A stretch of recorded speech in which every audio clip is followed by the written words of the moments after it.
Bonsoir à tous et bienvenue. Merci de la confiance que vous accordez à la radio-télévision nationale congolaise. Kivu Nabiso, c'est ce magazine que nous avons mis à votre disposition pour garder le lien avec la population sous occupation rwandaise. Cette occupation qui se présente sous forme de la FCM 23, mais nous savons tous que c'est la brigade avancée du Rwanda en République démocratique du Congo. Ce soir, nous allons aborder une question assez pertinente. Le président de la République, Félix-Antoine Tshisekedi Tshilombo, a choisi la diplomatie pour essayer de trouver une solution durable à la question qui perturbe la sécurité dans l'Est de la République démocratique du Congo depuis bien des années. On parle de 3 décennies déjà. Mais cette diplomatie a conduit aux accords signés avec les États-Unis d'Amérique, les accords économiques stratégiques avec les États-Unis d'Amérique.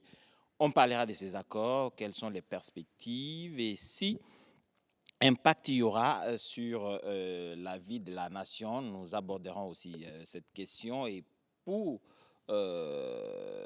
vous donner les détails sur ces sujets que je viens de vous présenter tout à l'heure. Nous avons 3 invités sur ce plateau. Je vais commencer par Henri Pacifique, qui est de l'Institut Ebouteli. Bonsoir Henri.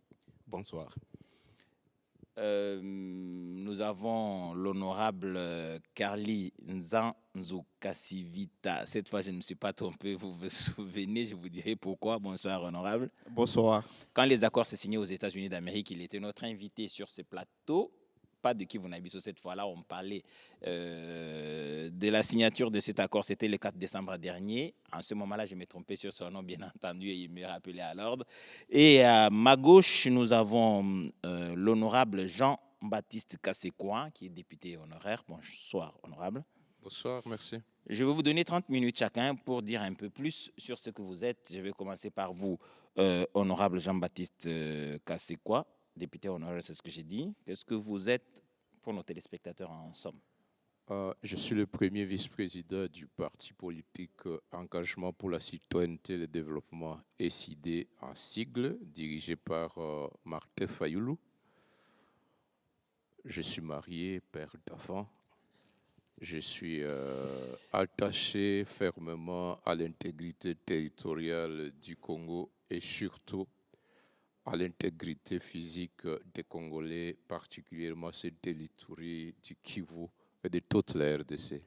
Merci Jean-Baptiste Kassekouan. J'ai parlé de l'Institut Ebouteli tout à l'heure et Henri Pacifique est là. Quelques détails sur ce que vous êtes. Oui, moi c'est Henri Pacifique Mayala. Je coordonne le baromètre sécuritaire d'Ikivu, qui est un projet de recherche sur la violence à Ebouteli. Depuis 2017, le projet documente et cartographie la violence dans les provinces de l'Ituri, le Nord Kivu et le Sud Kivu, afin de mieux comprendre les dynamiques et les acteurs du conflit, pour aussi orienter le choix et l'orientation des politiques. Et le troisième invité, c'est l'honorable Carly Nzanzu Kassivita. Un peu plus sur ce que vous êtes. Merci, je suis Nzanzu Kassivita, Carly, je suis député national, premier vice-président de la commission défense et sécurité au niveau de l'Assemblée nationale. Je suis gouverneur au Nord Kivu.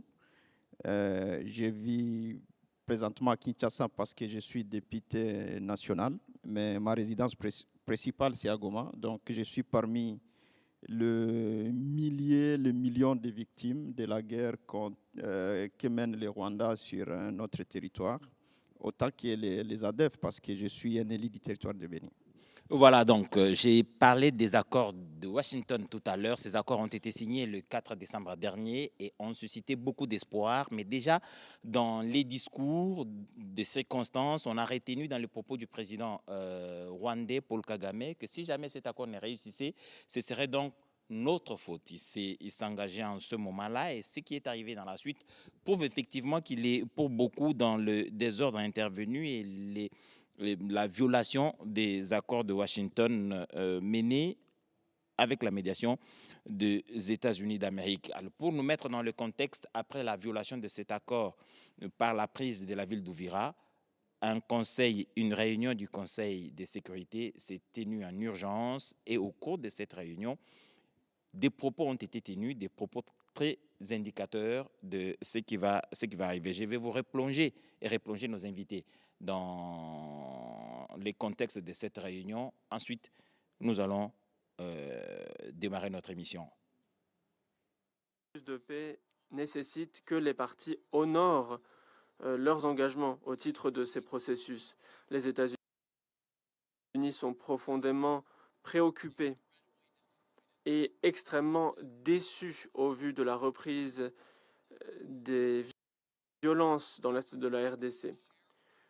J'aimerais aujourd'hui vous présenter des informations supplémentaires quant à l'ampleur et la sophistication de la participation du Rwanda à l'évolution de la situation dans l'est de la RDC.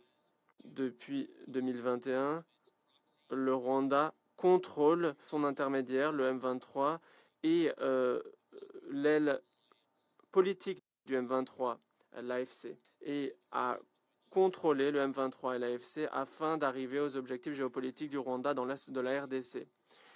Le président Kigali y a participé intimement, participé à la planification et l'exécution de la guerre dans l'est de la RDC en apportant des instructions militaires et politiques depuis des années. Les forces de défense rwandaises ont reçu une aide matérielle en matière de logistique et de formation, ont fourni une aide au M23 et ont envoyé 5 à 7 000 soldats dans l'est de la RDC. Ces derniers mois, le Rwanda a déployé plusieurs missiles sol-air et des armes sophistiquées dans le nord et le sud Kivu afin d'aider le M23 dans son conflit face à la RDC. Le Rwanda et le M23 ont entamé leur offensive le week-end dernier afin de prendre Uvira avec les forces rwandaises qui étaient situées elles aussi sur le front. Nous avons aussi des informations qui indiquent qu'il y a des drones suicides qui sont utilisés de plus en plus, de même que l'artillerie, aussi bien par le M23 et par les forces rwandaises, avec des frappes, y compris dans le Burundi. Alors, au lieu d'avancer vers la paix, comme nous l'avons vu avec les efforts du président Trump, le Rwanda mène la région vers une instabilité croissante et vers la guerre. Et au vu des engagements pris dans les accords de Washington, nous sommes préoccupés de ce que l'armée rwandaise, de par sa présence continue dans la RDC en appui du M23, intervient. Nous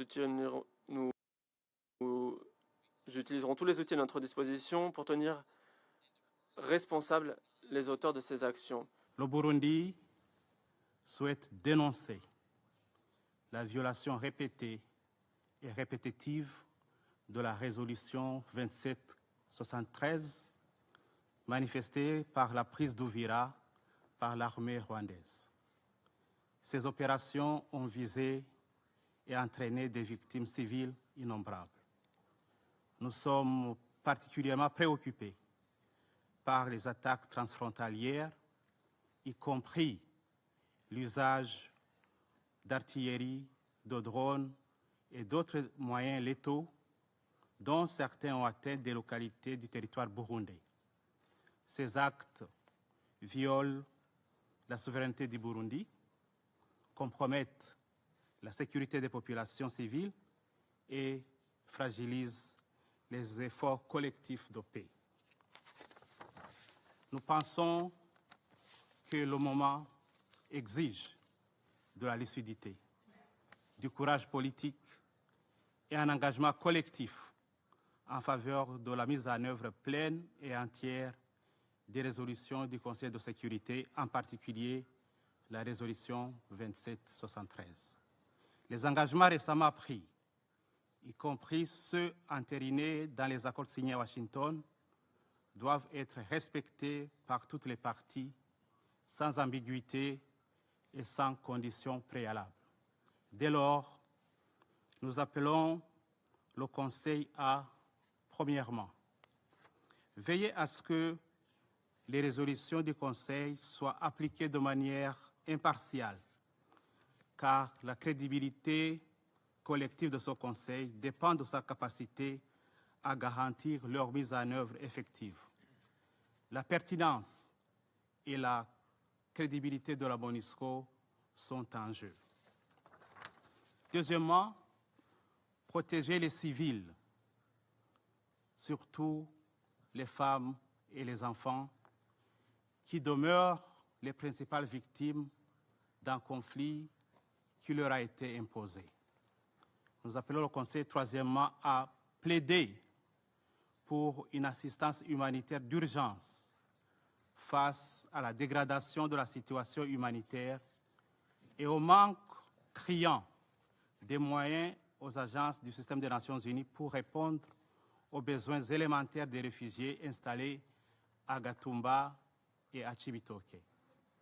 Nous appelons également le Conseil à convoquer une réunion d'urgence du Conseil dans laquelle il pourrait prendre des mesures robustes visant à stopper cette escalade dangereuse et pouvant comprendre un embargo sur les armes et un régime de sanctions économiques afin d'empêcher la poursuite de ces opérations militaires meurtrières en violation du droit international et de la Charte des Nations Unies en particulier. Nous appelons également le Conseil à appuyer la RDC et les États voisins dans des efforts coordonnés de lutte contre les groupes armés dans le strict respect des frontières internationales reconnues. Nous appelons enfin le Conseil à renforcer son soutien aux mécanismes régionaux de vérification et de suivi afin de documenter les violations, prévenir l'escalade et reconstruire la confiance. Par ailleurs, le Burundi souhaiterait informer cet auguste Conseil qu'il a pris très au sérieux le message des bombes envoyées à partir du Rwanda le 4 décembre sur le sol burundais, dans la commune de Cibitoke, blessant une femme et un enfant. Nous considérons cet acte comme une provocation grave et une manifestation d'une attitude belliqueuse que nous condamnons fermement. Je tiens à être clair, la retenue a des limites. Si ces attaques irresponsables devaient se poursuivre, il deviendrait extrêmement difficile d'éviter une escalade directe entre nos deux pays.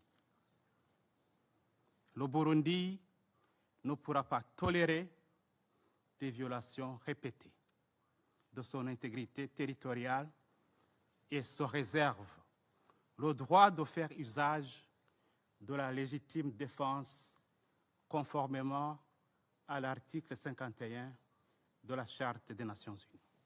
Monsieur le Président, le 4 décembre dernier, à Washington, les présidents Félix-Antoine Tshisekedi Tshilombo et Paul Kagame ont signé un accord de paix facilité par les États-Unis d'Amérique sous le leadership du président Donald Trump. Cet accord, soutenu par les garants régionaux et internationaux, portait et porte l'espoir d'un tournant historique. Pourtant, moins de 24 heures après cette signature, les faits en contredisent les engagements pris. Bombardements, drones explosifs, avancées coordonnées autour d'Ouvira et dans la plaine de la Ruzizi.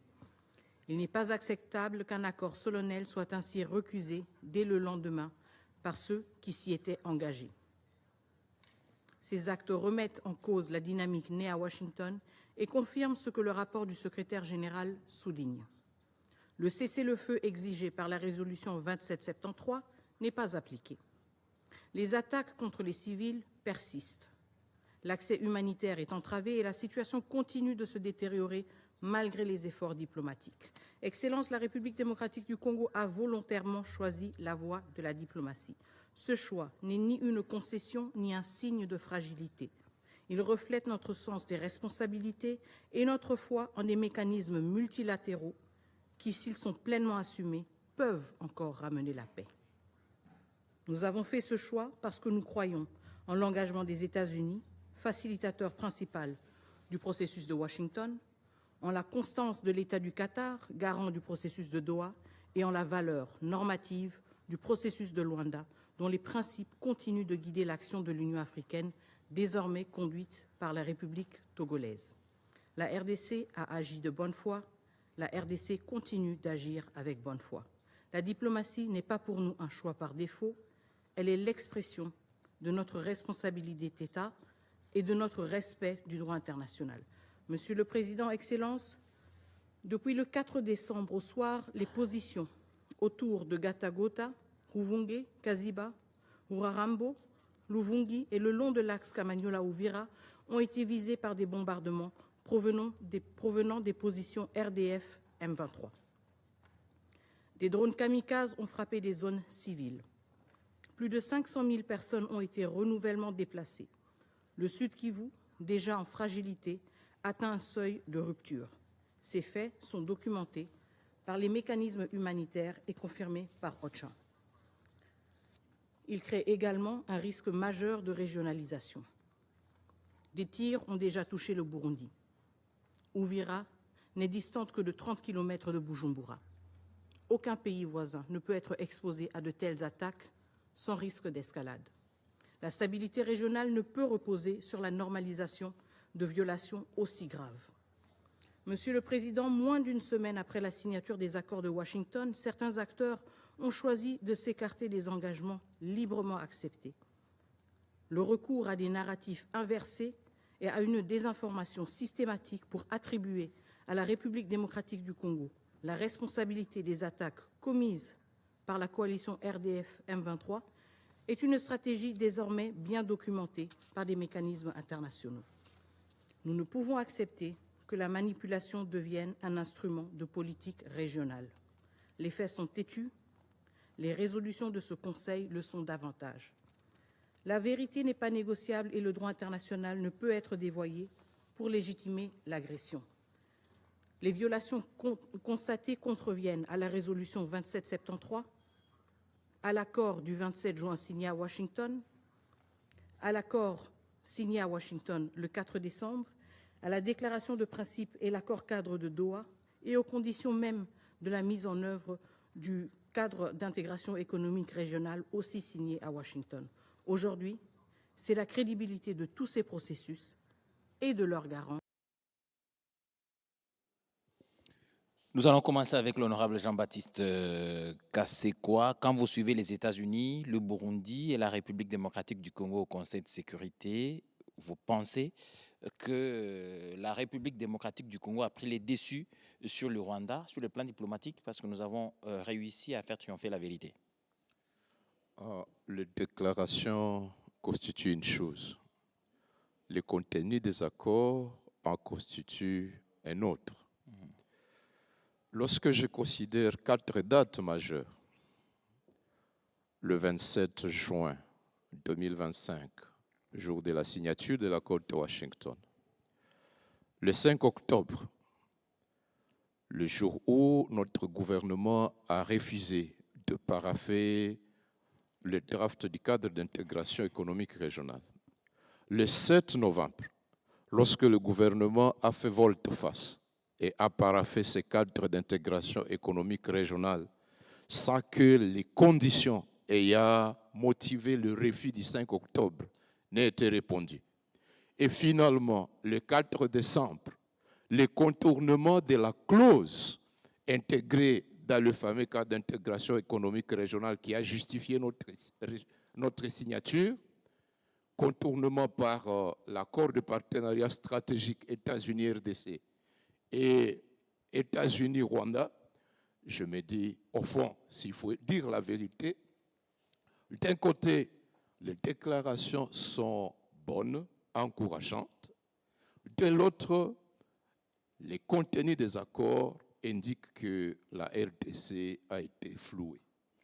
La RDC a été flouée, nous allons y revenir, flouée dans ces accords bien entendu. Vous allez donner plus de détails sur cette vision des choses. Honorable Carly Nzanzu Kasivita, quand le Burundi dit qu'il faudrait prendre le courage politique nécessaire, il le dit aux membres du Conseil de sécurité des Nations Unies. Qu'est-ce que vous entendez par là? Il faut d'abord considérer que ce processus avait commencé dans la région. Le Burundi, c'est un acteur important des acteurs de la région. On a eu des discussions et à Luanda, à Nairobi, et le Burundi connaît très bien le terrain. Quand le combat se déroule au niveau de la plaine de la Ruzizi, ça veut dire que les conséquences de cette déstabilisation, c'est aussi le Burundi qui les paye, comme nous avions payé les conséquences de la déstabilisation du Rwanda en 1994. Donc, un pays qui veut veiller à sa sécurité ne peut pas souhaiter qu'il y ait la guerre à côté de sa frontière. C'est avec toute légitimité que le Burundi s'inquiète, mais aussi dans la perspective de résoudre les conflits de la région. Je crois que le Burundi s'inscrit dans la pacification de la région. C'est la raison pour laquelle le Burundi avait haussé ses tons, et je crois que c'est avec toute légitimité. Je me souviens, je l'avais dit ici, que c'était stratégique pour nous, la RDC, de pouvoir amener les USA dans la médiation de ces conflits. Parce qu'au niveau de la région, certes, il y a un engagement de plusieurs chefs d'État, de plusieurs volontés de pays, mais dans tout ce qui se passait, il manquait la dose que nous avions vue au niveau du Conseil de sécurité. Vous avez vu pour une fois, les États-Unis ont très bien indiqué la violation de notre intégrité territoriale, donné même les éléments sur ce qu'en fait le Rwanda, les troupes et l'implication du président Kagame lui-même. Et l'implication du président du Rwanda. Je crois que c'est cette dose-là qui manquait dans l'approche, étant donné que nous connaissons, nous tous, le fonctionnement des systèmes des Nations Unies. Il y avait déjà un précédent, la résolution 2773. Et effectivement, la coercition n'était pas là. Même si, quand vous lisez cette résolution, elle est pratiquement contraignante, mais il faut une dose politique, il faut une dose stratégique pour pouvoir exécuter cette résolution. Henri Pacifique, vous suivez les États-Unis à travers ce Conseil de sécurité, leurs ambassadeurs bien entendu, vous suivez le Burundi, vous suivez la République démocratique du Congo, vous qui suivez régulièrement ce qui se passe dans la région. Qu'est-ce que vous en concluez? Est-ce que vous pensez qu'il y a vraiment cette fois une lueur d'espoir pour qu'avec la présence des États-Unis et cette prise de position très claire, on pense à une paix durable de façon définitive? J'allais aussi ajouter que je suis déplacé. Je suis à Kinshasa à cause de la guerre. Oui. De la guerre. S'il faut revenir sur tout ce qui se passe, tout ce à quoi nous avons assisté les mois passés, avec un cœur serré, je dénonce la faillite de la configuration du multilatéralisme à ce stade actuel. Le gouverneur Carly, l'honorable Kasekwa sont revenus sur la résolution 2773 qui émane du Conseil de sécurité des Nations Unies. Là, nous sommes au mois de juin. Mais qu'à cela ne tienne quand même, il y a un acteur qui est aussi supposé être soumis à cette même régulation. En tout cas, les règles du jeu sont les mêmes sur l'échiquier diplomatique, qui s'insurge ou qui fout au pied tout ce qui est décidé à cette instance supposée être... écoutez, on parle du Conseil de sécurité des Nations Unies. Au-delà, il n'y a rien au-delà, en fait.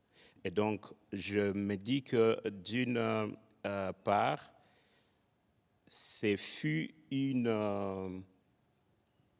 a miroité une victoire, mais dans les faits, je pense que ça n'a pas suivi. Et les responsabilités peuvent être partagées, autant du côté de l'agresseur que de l'agressé, y compris les médiateurs ou les régulateurs que je pourrais qualifier de les arbitres du jeu.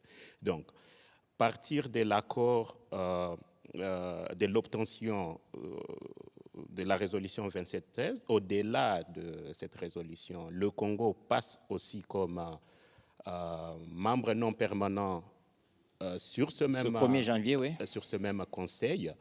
Et oui, le mandat commence au 1er janvier, mais l'influence, les tractations, c'est depuis que ça a été annoncé en termes de rotation des 3A non permanents sur ce Conseil. Et donc, je pense que j'ai resté sous ma faim. Et là, je parle peut-être en qualité d'analyste, mais aussi de réfugié déplacé des guerres, qui a vu des accords être signés, mais qui pertinemment, et je pense ne pas être contredit, je suis loin de retourner chez moi. Et dans cela, je pense qu'il faudrait à un certain moment se mettre, revoir les questions avec tête froide et essayer de recadrer la stratégie. Je pense qu'il y a eu des avancées majeures diplomatiquement, mais il faut les repenser. Parce que du moment où ces avancées dans les textes n'inversent pas la situation sur le terrain, ça reste problématique, surtout pour nos populations qui sont dans cette vulnérabilité. Je reviens à l'honorable Jean-Baptiste Kassekwa. Vous parliez de la République qui est flouée dans ces accords des États-Unis d'Amérique. Alors, la République s'est fait flouer dans les accords économiques avec les États-Unis ou dans l'accord de paix signé avec le Rwanda? Dans tous les accords, en fait, tous les accords là, du 27 juin jusqu'à ceux conclus les 4 s'inscrivent dans la même logique et ont pour fondement l'accord de Washington du 27 juin. Pourquoi j'ai dit que la République a été flouée, mon frère? Parce qu'ici nous parlons Congo-Nabiso, Kivu-Nabiso. Voilà. Dans cet accord-là, lorsque vous lisez les CONOPS, on nous décrit 5 étapes qui constituent ce qu'ils appellent la conduite des opérations, de la neutralisation des FDLR et de la levée des mesures défensives du Rwanda. Étape 1, 2, 3, 4, 5. L'étape 2, qui constitue ce qu'ils appellent conduite des opérations, il la prévoit pour 30 jours. La section 9 du CONOPS dit neutralisation des FDLR et retrait des troupes rwandaises, le tout va se faire dans un délai maximum de 90 jours. Je suis heureux d'être avec l'honorable Carly, avec Pacifique. La problématique de la question des FDLR, que l'on soit à Washington ou à Doha, et que l'on dise aux Congolais que dans 30 jours, les 2 problèmes majeurs de FDLR et retrait armé rwandais seront résolus dans ce délai-là, c'est un mensonge. Et sur base de ce mensonge-là, on a inscrit dans l'accord de Washington l'article 6. Je pense que c'était la stratégie de notre gouvernement. L'article 6 qui dit le cadre d'intégration économique régionale entre le Rwanda et la RDC sera lancé après 3 mois, c'est-à-dire à la fin de ces 90 jours consacrés à la neutralisation des FDLR et au retrait des troupes rwandaises. Le 5 octobre, le porte-parole du gouvernement de la RDC l'a dit, le gouvernement a refusé de parapher le fameux cadre d'intégration économique régionale parce que, effectivement, le préalable sécuritaire contenu dans les CONOPS n'a pas été satisfait. Curieusement, nous nous retrouvons au 7 novembre, le jour où notre gouvernement paraphe finalement ce cadre-là. Le Rwanda n'a pas retiré ses troupes, sous prétexte que les FDLR n'ont pas été neutralisés. Mais curieusement, nous paraphons quand même le cadre et pour nous apaiser, on accepte qu'on insère le paragraphe 4 dans ce cadre d'intégration, paragraphe qui stipule que le cadre d'intégration sera mis en œuvre dès qu'il y aura exécution satisfaisante du CONOPS. Le CONOPS, c'est ce qui prévoit la neutralisation des FDLR et le retrait des troupes rwandaises. Mais, de manière surprenante, l'accord de partenariat stratégique signé le 4 décembre, d'une part, États-Unis-RDC, de l'autre, États-Unis-Rwanda, dispose à son article 16, le point 2, que les accords sont mis en œuvre dès que les fonds nécessaires au financement des projets concernés par ces accords-là, dès que les fonds sont disponibles. Du coup, la conditionnalité que nous avons placée dans le cadre d'intégration économique régionale au paragraphe 4 pour exiger qu'à tout prix, le Rwanda ait retiré, n'est-ce pas, ces troupes de notre territoire pour que les aspects économiques soient mis en œuvre, les États-Unis les contournent. Parce que, d'un côté, si les fonds sont disponibles, il met en œuvre son accord stratégique avec le Rwanda. Et là, il y a Rubaya qui est visé et beaucoup d'autres. Même des zones aurifères. Je me pose la question de savoir la guerre aujourd'hui vers Fizi, vers Mississi, la zone aurifère, vers Mwenga. Oui.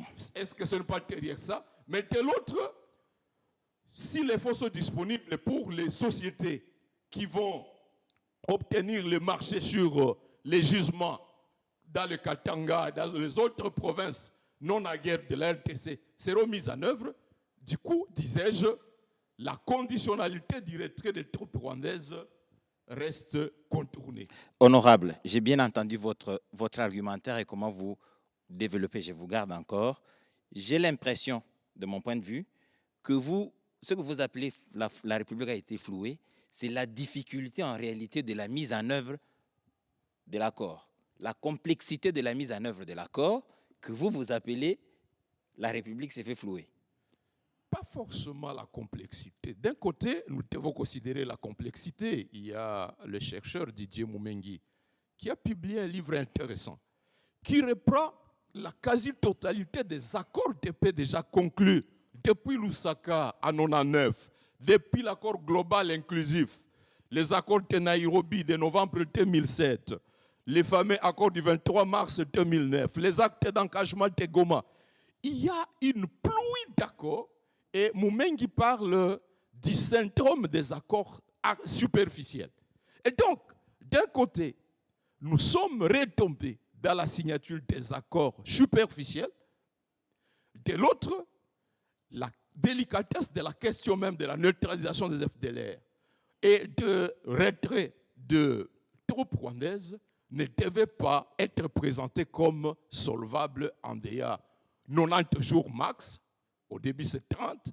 Et du coup, nous sommes rattrapés par la réalité. Oui. Ça, c'est d'un côté. Oui. Mais bien plus, j'aurais bien voulu que les États-Unis, et ils en ont la capacité, oui. Ils ont beaucoup de leviers, oui. Des leviers diplomatiques, des leviers économiques. Les États-Unis devaient faire pression sur le Rwanda pour dire, écoutez, nous sommes pressés d'accéder aux minéraux congolais. Vous avez convenu avec la RDC dans l'accord du 27 juin que dans les 3 mois, vous aurez retiré vos troupes.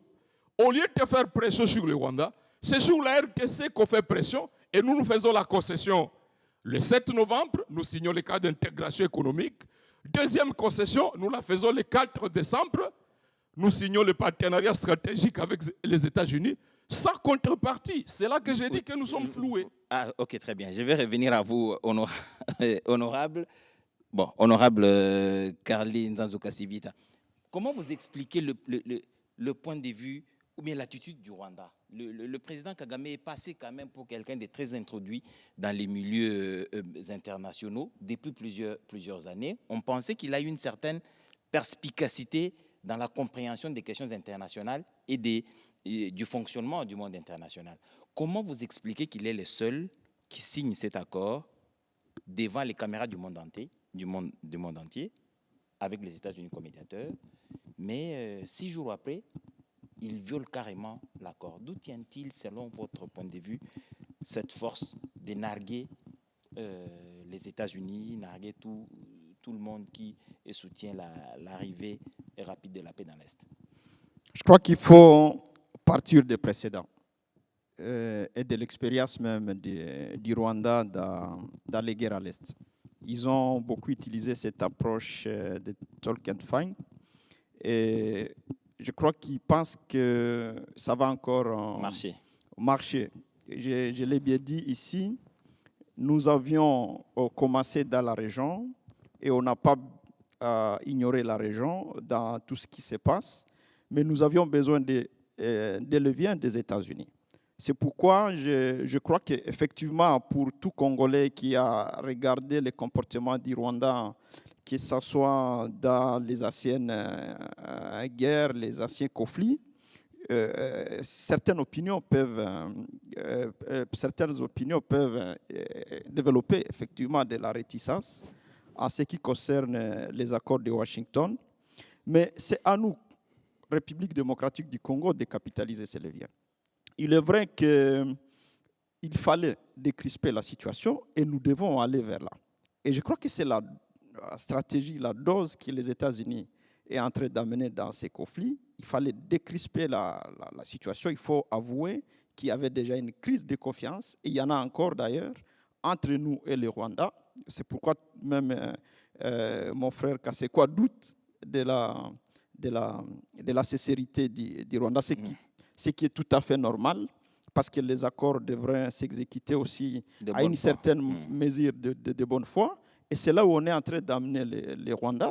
Et je crois que la stratégie qui a été utilisée par la RDC, d'intégrer en même temps la question de la paix et la question de la coopération économique, c'est une stratégie qui va payer d'ici là dans le futur.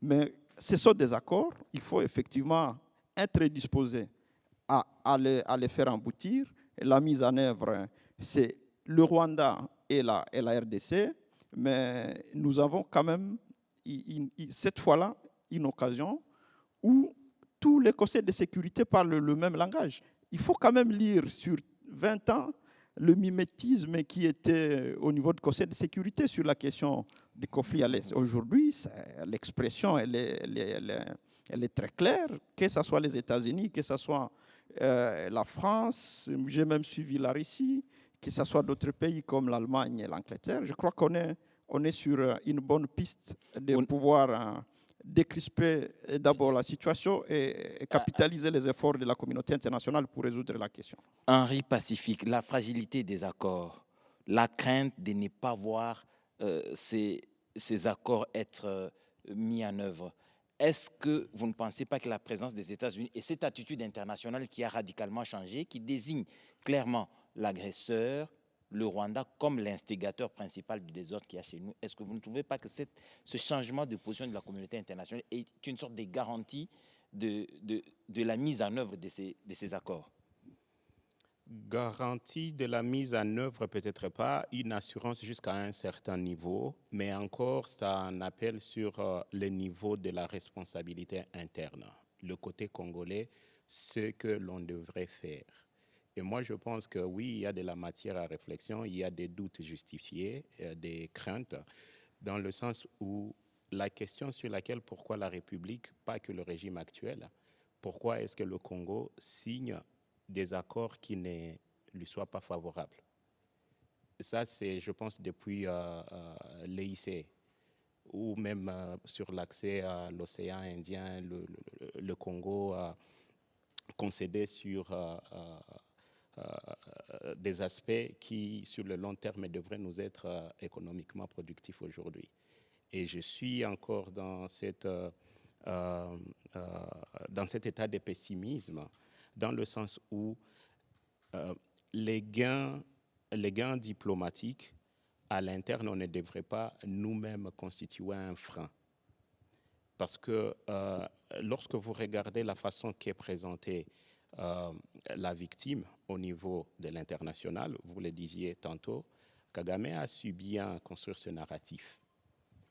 Et aujourd'hui, nous tous, nous savons que autant les forces du Rwanda reposent sur sa réputation, le tourisme, le Visit Rwanda qui est aujourd'hui tout son cela. soft power, oui.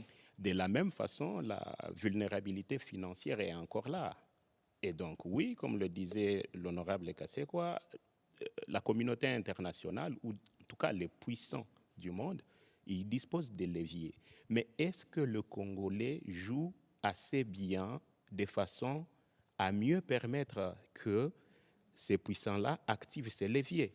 On a suivi l'intervention de la Mineta Affaires étrangères. Les sanctions demandées, c'est bien. C'est des sanctions comme on l'a documenté en 2012, ont considérablement affaibli le Rwanda, et nous avons vu que le moment où les troupes ont été retirées, c'est qui s'en est suivi. Où est-ce que nous en sommes? C'est vrai qu'il faut garder à l'esprit qu'après, le Rwanda de 2013 n'est peut-être pas resté le même, il s'est aussi épanoui diplomatiquement. Et aujourd'hui, face aux acteurs, la cartographie des acteurs, il faut encore regarder aujourd'hui le M23 sans le Rwanda, qu'est-ce que ça représente potentiellement et comment est-ce qu'on pourrait anticiper là-dessus. Parce que oui, il faudrait que les forces du Rwanda se retirent. Mais je crains que le problème ne finisse avec ce simple retrait. Et oui, il y a encore un problème sur l'environnement autour ou l'environnement dans lequel on a signé. Le CONOPS sur lequel reposent les accords dont on discute aujourd'hui, c'est un document d'août 2024 qui a été signé en juin 2025, au moment où la configuration sur les terrains était carrément compliquée. Le gouverneur Carly a sûrement eu mieux à être informé sur les récentes opérations conjointes du Congo et du Rwanda dans la traque des FDLR, mais qu'aujourd'hui, ce qui était supposé comme une raison ou une excuse vidée constitue encore l'épine dorsale d'un accord de cette envergure là-bas, et que le Congo soit contraint à le signer, ça pose problème. Parce que s'il faut neutraliser les FDLR aujourd'hui, on les trouve où? C'est des questions sur lesquelles un travail forcément est en train d'être fait, mais il n'est pas anodin qu'on le rappelle sur ce plateau, surtout que ce soit Henri Pacifique de l'Institut Eboutelli qui le dit. La plus grande question qui se pose aussi, c'est le fait que l'environnement régional, l'Afrique, n'est pas très engagée dans la résolution du conflit en République démocratique du Congo, mais l'on pense que la position est plus ou moins en train d'évoluer.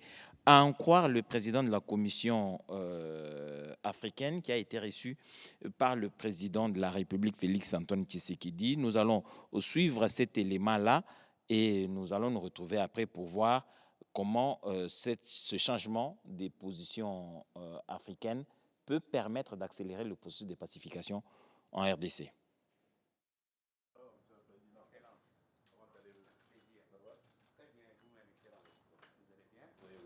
L'Afrique n'a pas abandonné la République démocratique du Congo et souhaite que ce pays retrouve la paix et la stabilité.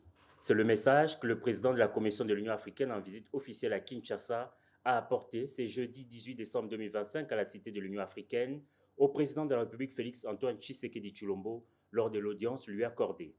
Mohamed Ali Youssouf a par la même occasion exprimé la solidarité de l'Union africaine envers le gouvernement et le peuple congolais victimes d'agressions de la part de son voisin rwandais. La Commission de l'Union africaine souhaite être au centre maintenant des processus politiques qui sont nés, je dirais, de l'accord de Washington et de Doha. Et il est très important que la Commission de l'Union africaine, le médiateur, c'est-à-dire le président togolais, son Excellence M. Faure Gnassingbé, ainsi que les facilitateurs, le comité des facilitateurs que nous avons mis en place et le secrétariat qui se trouve à Addis Abeba, nous puissions maintenant reprendre le flambeau et dire d'abord à nos frères congolais, à nos sœurs congolaises, que l'Afrique est là. L'Afrique n'a pas abandonné le Congo. L'Afrique souhaite que ce pays retrouve la paix et la stabilité, ce pays qui n'a rien fait à personne. Dans l'optique d'une solution durable à la crise sécuritaire dans l'Est de la RDC, la commission de l'UIA envisage recourir à tout le moyen de pression contre l'agresseur rwandais. Le président Tshisekedi a toujours été un homme de paix. Il a tendu la main depuis qu'il est au pouvoir. Et il faut l'entendre. Il faut saisir cette main. Et nous allons faire en tant qu'Union africaine, en tant que commission, faire en sorte que ce message de paix, de stabilité, je dirais de raison, puisse être entendu par tout le monde. Nous allons exercer tous les moyens à notre disposition, les utiliser pour pouvoir justement ramener tout le monde. On doit le faire par le dialogue. Si le dialogue ne marche pas, tous les autres moyens, pression et autres, doivent être utilisés. Peu après, le chef de l'État a conféré avec Carmen Diez, ambassadrice d'Espagne en République démocratique du Congo. Son pays, l'Espagne, exprime sa solidarité au peuple congolais, victime d'une agression armée. En ce qui concerne la situation dans l'Est du pays, je lui ai transmis la solidarité du peuple espagnol avec la souffrance de beaucoup de Congolais et de Congolaises. Je lui ai transmis aussi comment l'Espagne soutient la souveraineté nationale et l'intégrité territoriale de la RDC. comme nous tenons aussi à l'application de la résolution des Nations Unies 2773, ainsi que l'esprit et la lettre des accords qui ont été signés à Washington et à Doha. La diplomate espagnole s'est par ailleurs réjouie de l'excellence des relations diplomatiques entre le Royaume d'Espagne et la République. Jean-Baptiste Kassekwa, est-ce que vous voyez l'Afrique, en tout cas notre Afrique, l'Union africaine, agir dans le sens de trouver une solution durable en République démocratique du Congo après toutes ces années? Alors, de manière symbolique, l'Afrique doit jouer ce rôle avec les limites de l'accord de Washington, les limites de l'initiative de Doha. De mon point de vue, et c'est le point de vue que soutient Martin Fayulu, il est maintenant opportun que par le canal de la médiation africaine, avec l'appui des églises telles que convenues dans la feuille de route le juillet dernier, qu'un processus de dialogue inclusif soit lancé. Et là, l'Afrique, de mon point de vue, est mieux située pour nous aider. Parce que Doha, avec les 6 protocoles restants, présente des éléments beaucoup plus conflictogènes. Que 2 belligérants s'accordent à Doha, que le M23 va composer à 50% ce qu'ils appellent dans les drafts de l'accord à court, ce qu'ils appellent force intérimaire de sécurité, appelée 1 à assurer la sécurité au nord et au sud Kivu. Au début, le draft initial indiquait une folie, un mandat de 5 ans renouvelable. Congo, Kivu Nabiso, mon frère. Mais qui vous n'habille justement, mais le problème c'est que vous avez un point de vue très, très amadouant quand vous parlez de cette question alors qu'elle est cruciale. Vous dites que des gens qui pensent qu'il faudrait laisser une partie du territoire national entre les mains d'une force qu'ils désignent comme ils les désignent, et vous pensez qu'ils peuvent mon frère, s'associer à vous? Ça, c'est le projet d'accord de Doha. Maintenant, le cadre de Doha, parce qu'il faut que notre gouvernement prenne le courage de dire la vérité au peuple. Mais que les Congolais se donnent aussi les kilos, le courage de lire intégralement les accords. Je plains l'honorable Lafasse, il est mon représentant. Je ne suis pas d'accord que la session de septembre se clôture sans qu'il n'ait exigé que dans une plénière radio-télévisée, on débatte du contenu de tous ces accords, de Washington, de Doha et autres. Donc, le cadre de Doha, signé et par ceux qui sont à Goma et par notre gouvernement le 15 novembre, prévoit qu'il sera constitué ce qu'ils appellent des dispositions sécuritaires intérimaires. Ils ont abandonné le concept là des forces spéciales intérimaires pour voiler un peu. Ils l'ont appelé dispositions sécuritaires intérimaires pour un mandat de 5 ans avec possibilité de prolongation. Nous savons l'état de siège qui n'est là que pour 15 jours vient d'être prorogé pendant 4 ans. Donc, et c'est la même configuration. Deuxièmement, ils disent dans ce projet de Doha que les 2 belligérants, gouvernement et M23 AFC, vont organiser ensemble la démobilisation, le désarmement des groupes armés. Kivu Nabiso. Est-ce que vous vous imaginez que ça peut conduire à la paix? Que ce Ouazalendo, qui se sont levés sur appel du gouvernement, sur pied de l'article 63, pour défendre l'intégrité territoriale, qu'aujourd'hui l'agresseur soit récompensé et que demain il soit légitimé pour venir démobiliser les nationaux qui défendent leur terre. Bref. Non, mais sur cette question, il faudrait que vous disiez la vérité à notre peuple. Quand vous dites que l'agresseur démobilise les Ouazalendo, ça suppose que ce sont les Rwandais qui viennent démobiliser les Ouazalendo.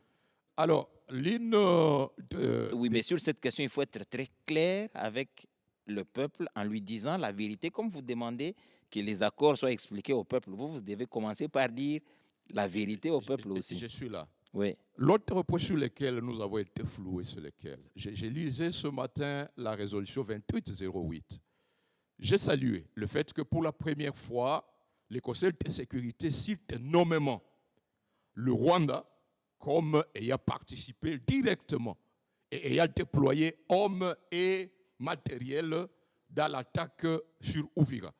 Alors que la résolution de 2024 disait que les M23 étaient soutenus par un pays voisin, ça les citait nommément. L'avantage de la citation directe du Rwanda ici, c'est que le gouvernement, et c'est mon conseil, il faut qu'une plainte soit de toute urgence déposée à la Cour pénale internationale contre Paul Kagame, contre tous ces gens-là. Oui, ça, mais maintenant, oui. Au même moment que le Rwanda est cité nommément, au même moment, on dit que la MONUSCO, sous son nouveau mandat, dans le cadre du processus de paix, est appelée à vérifier et à contrôler la mise en œuvre du cessez-le-feu entre la RDC et le M23. C'est-à-dire, on renforce le caractère, la dimension nationale, la dimension interne de la crise, après avoir affirmé que c'est un pays étranger qui déploie ses troupes sur les sols. Il n'y a aucune contradiction dans ça, honorable, parce qu'il y a deux processus. Il y a Doha, il y a Washington. Ça supposait déjà qu'il y a une dimension interne et une dimension internationale de la crise. Donc, sur ce point de vue, il n'y a pas grand-chose à redire. C'est là l'hypocrisie de la communauté internationale. Je vais revenir avant. Nulle part, on ne veut reconnaître que nous sommes agressés.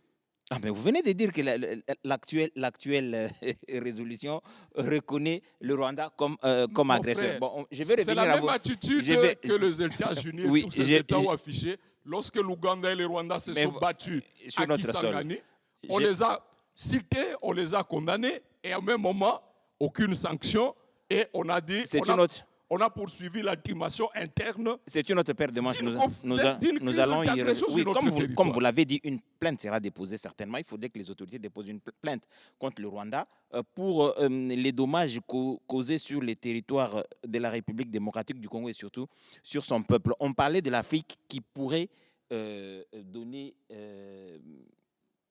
une solution ou participer à la solution définitive de la crise que connaît la République démocratique du Congo. Nous avons suivi le président de la Commission africaine qui parlait du dialogue et si jamais le dialogue n'était né, d'autres moyens pouvaient être utilisés. C'est quand même pour la première fois qu'une diplomatie au niveau africain, du président notamment de la Commission africaine, sorte des propos assez clairs et démontrant que l'Union africaine peut prendre une position très radical vu son passé. Il dit clairement que si les mesures pacifiques ou le dialogue ne réussit pas, il y a des pressions, il y a des mécanismes de sanctions qui peuvent être envisagés. Vous pensez que l'Afrique peut aller jusqu'à ce point-là sur cette question qui divise la RDC et le Rwanda? Il faut bien... Je ne sais pas si vous avez bien suivi notre ministre d'État des Affaires étrangères. Elle a bien insisté que nous avions signé les accords de Washington par respect au droit international. Et je crois que c'est l'intervention même de l'Union africaine. L'Union africaine, certes, elle n'a pas les leviers qu'a les USA, qu'a d'autres acteurs internationaux, mais l'Union africaine, c'est un acteur important. Dans les multiples crises qu'on a eues, l'Union africaine a toujours été de notre côté. Et je crois qu'aujourd'hui, il faut comparer les narratifs, que ce soit à l'international, que ce soit au niveau régional. Même l'Union africaine aujourd'hui a commencé à changer complètement les narratifs, ce qui est une très bonne chose pour nous. Mais tout n'est pas gagné par les accords. Il faut bien travailler pour implémenter ces accords. C'est pourquoi, comme l'honorable Kassekwa l'a souhaité, nous devons restituer effectivement la vérité à la population. En fait, nous avons une constitution qui décrète la procédure de ratification des accords de paix et même des accords économiques. Le président de la République ne vient que d'entériner l'accord de paix. Donc, nous ne gérons pas l'agenda de l'exécutif au Parlement. Je crois que l'exécutif est conscient que cet accord pourra être communiqué au Parlement pour être discuté. C'est à ce niveau-là, effectivement, que les députés pourront avoir la possibilité de faire des commentaires. Je ne peux pas commenter sur le prélude des discussions à Doha, pour autant que je ne suis pas de l'exécutif, pour autant que ces accords ne sont pas encore signés. Donc, c'est des discussions. Nous attendons qu'il y ait des accords aussi à ce niveau-là pour que la population soit mise au courant de ce qui a été convenu. C'est la Constitution qui donne aussi la possibilité au gouvernement de négocier au nom du peuple congolais. Et donc, il n'y a pas de magie, oui. Donc, on ne peut pas imaginer, je comprends le pessimisme, c'est la souffrance qui a duré, mais nous ne devrons pas rester dans un pessimisme. Si nous restons dans un pessimisme, et après, il y aura quoi? C'est pourquoi nous devons avancer, nous devons capitaliser les opportunités aujourd'hui, le monde nous écoute, pour aligner nos stratégies, pour résoudre nos problèmes qui sont internes. On a quand même des problèmes structurels, même dans l'accord d'intégration régionale économique. Il y a quand même des dispositions qui nous astreignent à regarder notre fiscalité, à sécuriser les investissements. C'est des questions que la République devra rencontrer. C'est des lois qui devront être adaptées, révisitées. Donc l'Assemblée nationale sera, ou le Parlement sera forcément appelé à agir et à intervenir. Henri Pacifique, dans cet élan de l'Afrique qui veut la paix, on cite nommément, je vois l'Angola, qui a tenté, mais qui a abouti à des résultats que le président de la République appelle très satisfaisants, mais qui ont été finalisés par l'accord de Washington. Et il y a le Togo, qui hérite du processus de Doha et dont le président d'ailleurs était à Kinshasa le 23 décembre dernier pour échanger avec le président de la République sur certainement ces questions-là. Mais il y a dans cette Afrique aussi le Kenya et d'autres pays qui ne partagent pas forcément la même vision sur la résolution de la crise en République démocratique du Congo. Quelles sont les chances justement de cette Afrique à laquelle on a confié la gestion de la problématique interne du conflit? Elles sont assez réduites, je dirais. Pourquoi? Parce que depuis que les tractations ont commencé avec, on pourrait aller un peu plus loin, 2013, l'accord cadre d'Addis Abeba, la résurgence de 2021, on se retrouve avec Nairobi 1-2, et puis il y a Luanda jusqu'à ce qu'on se retrouve à Doha. S'il faut revenir dans le cadre de cette faillite du multilatéralisme, comme je le disais, la charte même des Nations Unies, qui est l'organe suprême, en son 8e chapitre, si j'ai bonne mémoire, attribue aux organisations continentales, régionales, la prérogative d'avoir la mainmise et de régler ces types de conflits. Alors, je suis chercheur, je travaille avec des faits et des évidences, et je ne vois pas que ce soit en Afrique de l'Ouest avec l'UEMOA côté finance et avec la CEDEAO, que ce soit en Afrique australe avec la SADC, ils ont essayé, ils étaient à Goma, ou en Afrique de l'Est, on a intégré ce bloc-là aussi, peut-être de façon peu réfléchie, passez-moi l'expression. Ils sont venus et on a vu aussi les résultats. Certains des résultats étaient quand même assez révélateurs. Pourquoi vous ne dites pas assez précipité pour atténuer le propos? Je trouve que c'est quand même assez... oui, assez précipité dur, oui. Parce qu'il n'y a pas eu de réflexion stratégique sur ce qu'on allait chercher dans ce bloc est-africain. Précipité, je vous l'accorde. Et donc, je pense que... le rôle de l'Afrique, de l'Union africaine, c'est un peu comme si on a dépassé la gare à laquelle on devait embarquer sur ce wagon de l'Afrique, de l'Union africaine. C'est une institution qui malheureusement n'a pas toute l'essence. Vous l'avez soulevé, avoir la volonté et avoir les capacités, c'est deux choses tout à fait différentes. Et aussi, une lecture personnelle, j'ai comme l'impression que c'est quand même une institution assez personnalisée, parce que bien que je prenne distance avec le langage diplomatique à certains égards, il était difficile d'espérer l'ancien président de la Commission africaine de tenir des propos assez tranchants comme celui-ci. Et vous vous souviendrez que cela était aussi en partie justifié par les relations interpersonnelles du président Kagame avec le prédécesseur du président de la Commission de l'Union africaine. Donc tout cela, je pense que lorsque ça rentre dans l'équation de faire ressortir les intérêts du Congo, encore une fois, c'est à nous, les Congolais, de revoir notre copie et dire oui, est-ce qu'on n'est pas en train de perdre le temps avec ce processus? Pourquoi est-ce que je dis cela? Parce que les chances sont clairement réduites de part non seulement c'est que pourrait investir l'Union africaine dans la résolution de cette crise, mais encore une fois, notre approche à nous face à cette crise. Et là, je vais peut-être revenir sur comment je vois difficile la transition entre Doha et Togo, parce qu'à Doha, voyez-vous, on a, je pense, que le Congo a accordé au M23 beaucoup d'importance. Parce que accepter de discuter avec le M23, ça aurait peut-être commencé depuis Bunagana.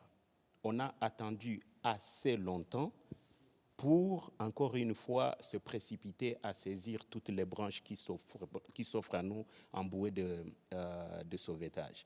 Et c'est là que je pense, toutes les crises sécuritaires sur lesquelles on n'a pas impliqué, entre autres les compréhensions communautaires ou les contributions communautaires. C'est toujours ceci, c'est difficile à un moment donné, vous êtes dans un statu quo qui bénéficie aux seuls belligérants. Et moi, je pense que si, par exemple, l'approche du dialogue, je n'ai pas suivi très bien avec précision à quel type de dialogue faisait allusion le président de la Commission de l'Union africaine, mais il faut un cadre qui serait encore beaucoup plus élargi, dans lequel on n'a pas à discuter des questions assez essentielles comme l'organisation des élections partielles dans les zones déclarées, c'est quoi le mot? Sinistre, avec un interlocuteur supposé être un groupe armé. C'est très dangereux. Il faut un cadre beaucoup plus élargi qui, dans une certaine mesure, va diluer toute cette importance que pense avoir ou que se croit désormais avoir le M23. Et si à cela maintenant on peut coupler les bâtons américains, parce qu'ici c'est clair, nous savons que oui, c'était une approche de la carotte et des bâtons. Les carottes en termes d'incentives, d'investissement économique et tout cela, on voit que ça ne marchait pas. Et il faut se souvenir qu'on avait déjà offert à Kagame tout cela et ça n'a pas malheureusement marché. Il faut passer par le bâton et le Congo devrait profiter de cette opportunité, sa présence au Conseil de sécurité, pour effectivement pousser là-bas. Je ne vois pas, peu importe le Rwanda qui est évolué de 2013 aujourd'hui, tout ce qu'ils ont maintenant comme dispositif diplomatique, je vois très mal le Rwanda survivre à une menace américaine, par exemple, couper l'aide au développement de la Banque mondiale. Donc, c'est dire que les leviers américains sur le Rwanda sont effectifs et si ils sont activés, le Rwanda pourra donc fléchir. Nous allons parler du nouveau mandat de la MONUSCO. Mais avant d'aborder cette question, nous allons repartir au Conseil de sécurité pour voir ce mandat qui a été donné à la MONUSCO, il revêt quel caractère, qu'est-ce qu'en pense la France, la Chine, mais aussi les États-Unis d'Amérique. Soumis au vote vise à inscrire la MONUSCO en première ligne dans le soutien aux efforts de paix, ceux de l'Union africaine et de la médiation du Togo, ceux des organisations sous-régionales et de leurs facilitateurs, et enfin, bien sûr, ceux des États-Unis et du Qatar. S'agissant de la vérification du cessez-le-feu, le projet adopte une approche séquencée. La MONUSCO est autorisée dès maintenant à soutenir la mise en œuvre d'un cessez-le-feu permanent, notamment en appui au mécanisme agréé par les parties à Doha et à sa composante régionale. Dans quelques mois, ce Conseil aura l'occasion de se prononcer de nouveau sur les modalités de cette application. Il le fera sur le fondement de propositions du secrétaire général et de l'évolution de la situation sur le terrain. Cette approche reflète une volonté de compromis entre les diverses positions exprimées lors de la négociation dans un esprit de responsabilité. Enfin, le texte rappelle que les restrictions à la liberté de mouvement de la MONUSCO et à l'exercice de son mandat sont inacceptables. Ce Conseil devra se montrer prêt à agir si ces restrictions venaient à se poursuivre. Monsieur le Président, le vote d'aujourd'hui représente une page importante pour la MONUSCO qui ne pourra porter ses fruits qu'en fonction de progrès concrets sur le terrain. Face à la gravité et à l'urgence de la situation et à l'instar de cette résolution, la France appelle l'ensemble des parties à honorer leurs engagements en vue d'une paix durable dans l'Est de la RDC et dans la région du Grand Lac, dans le respect de la souveraineté et de l'intégrité territoriale de la République démocratique du Congo. Monsieur le Président, le Conseil de sécurité vient d'adopter la résolution 2808 renouvelant le mandat de la MONUSCO pour 1 an. La Chine a voté pour et reconnaît les efforts des porte-plumes pour dégager un consensus entre toutes les parties. La MONUSCO est menée par l'ONU et met en œuvre le mandat confié par le Conseil de sécurité. Nous appuyons la MONUSCO qui doit pouvoir jouer son rôle d'appui au processus de paix dans l'est de la RDC. Cependant, aucun pays, en raison d'intérêts égoïste, ne devrait adapter la MONUSCO à son propre programme politique. Le Conseil de sécurité doit préserver l'indépendance, la neutralité et l'autorité de la MONUSCO et respecter les principes fondamentaux régissant le maintien de la paix. Ce n'est que comme cela que la MONUSCO pourra obtenir la confiance et le soutien de tous les États membres. La résolution prie le secrétaire général de formuler des propositions pour que la MONUSCO puisse appuyer la mise en œuvre du cessez-le-feu. Nous comptons que le secrétaire général tiendra pleinement compte de la situation réelle du cessez-le-feu sur le terrain et des capacités de la MONUSCO et précisera le rôle et les obligations de la MONUSCO. Les propositions doivent être efficaces, réalistes et alignées sur l'esprit de l'ONU 80. Monsieur le Président, récemment, la situation dans l'est de la RDC s'est gravement détériorée en 2000. Le M23 a attaqué, occupé Uvira, ce qui est préoccupé. Nous exhortons le M23 à respecter les dispositions de la résolution 2808, de se retirer immédiatement d'Uvira et d'autres villes, de cesser toutes les opérations militaires et toute expansion et de s'abstenir d'avancer dans les provinces, notamment du Tanganyika. Il faut que l'on promeuve un cessez-le-feu rapide sur le terrain.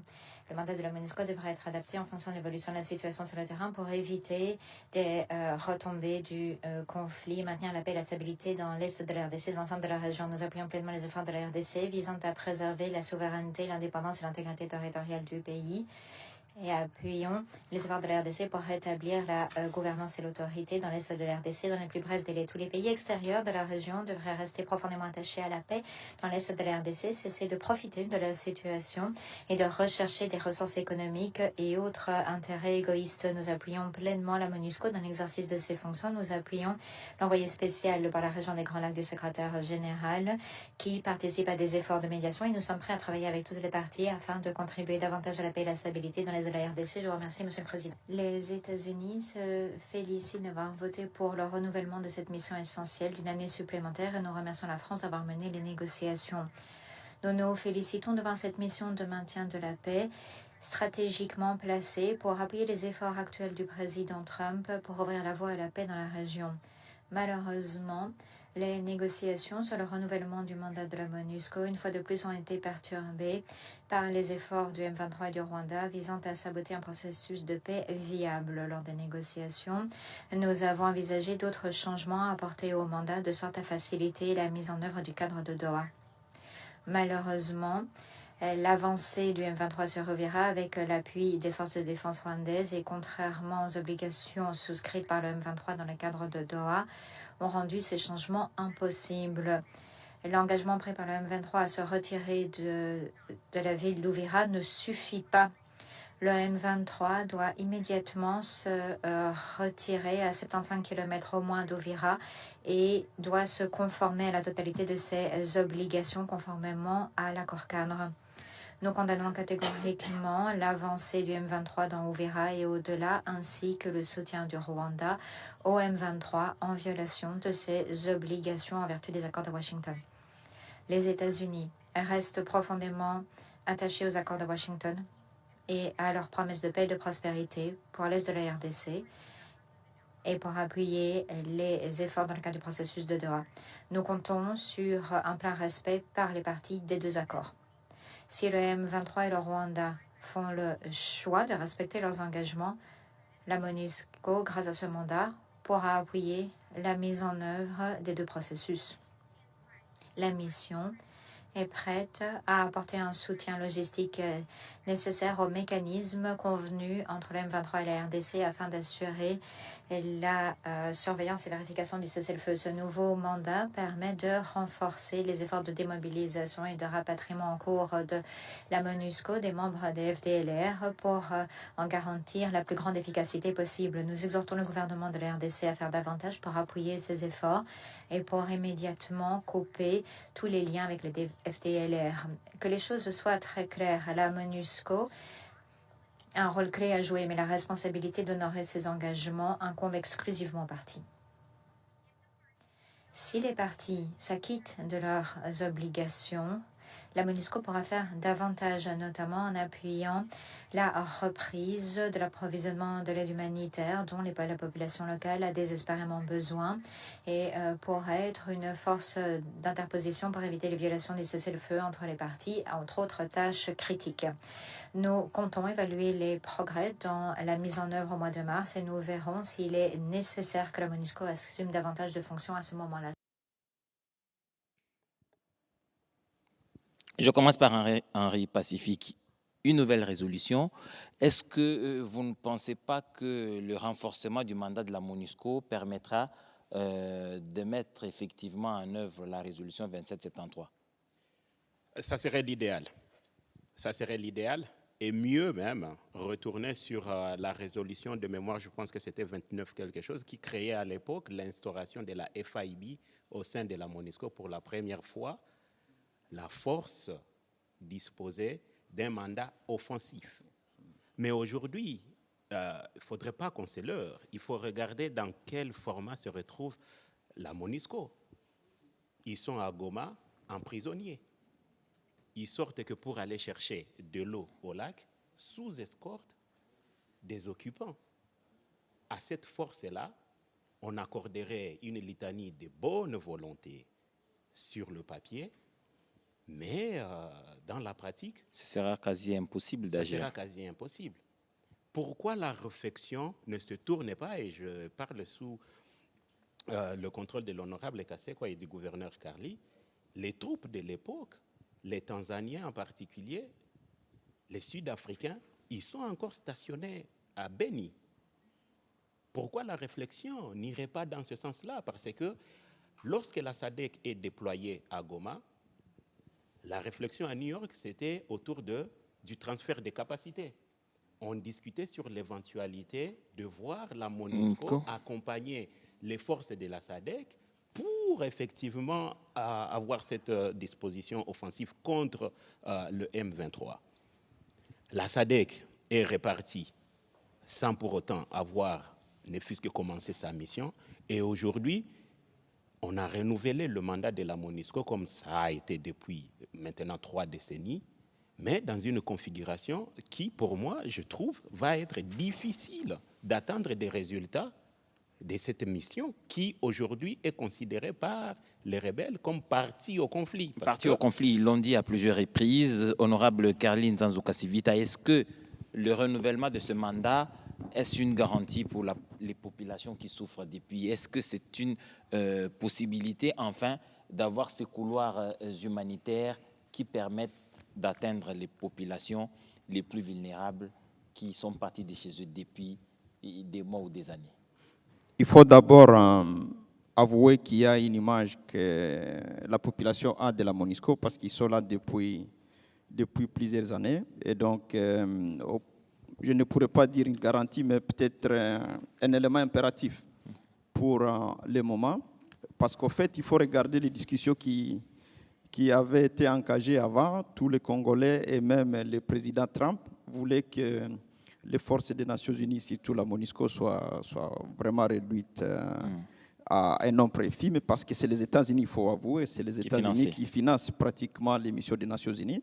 Mais avoir l'assistance des États-Unis, de l'ambassadeur des États-Unis au niveau du Conseil de sécurité sur les rôles que la MONUSCO devra jouer dans le cadre de l'exécution de la résolution 2773, j'ai pu comprendre que la stratégie est jouée. Et ils ont même demandé au secrétaire général des Nations Unies de pouvoir, dans les 3 mois, faire un rapport sur les avancées dans le cadre de l'exécution de la résolution 2773 et proposer d'autres pistes de solutions. C'est à ce niveau, évidemment, que la République démocratique du Congo devra jouer pour réveiller ou revenir sur la question de la FIB, qui a été quand même une branche importante de la MONUSCO qui nous a aidés en 2013. Mais la limite aujourd'hui, c'est qu'aujourd'hui, on doit encore, si possible, redéployer les forces des Nations Unies au Sud Kivu, parce qu'au Sud Kivu, il y a plus la MONUSCO, oui. Et le champ de compas, c'est de ce côté-là aussi du Nord Kivu. Mais le guet, c'est quoi? C'est la contrainte. Je ne pense pas que si les Nations Unies renforcent sa mission à Goma, au Sud Kivu, dans une éventualité, que l'AFC 123, qui est pratiquement un proxy du Rwanda, puisse avoir toutes les manœuvres de défier les Nations Unies. Évidemment, la pression qu'il y a sur le Rwanda devra changer de calcul. Ce n'est pas au cas où ils pouvaient s'hasarder à tirer sur la MONUSCO, les avions et même les personnes. Oui, s'en sortir. Oui. Honorable Jean-Baptiste Kassekwa, de votre regard, je ne parle pas du regard d'opposant, du regard du citoyen de la République démocratique du Congo, comment vous analysez ce nouveau mandat de la MONUSCO en RDC?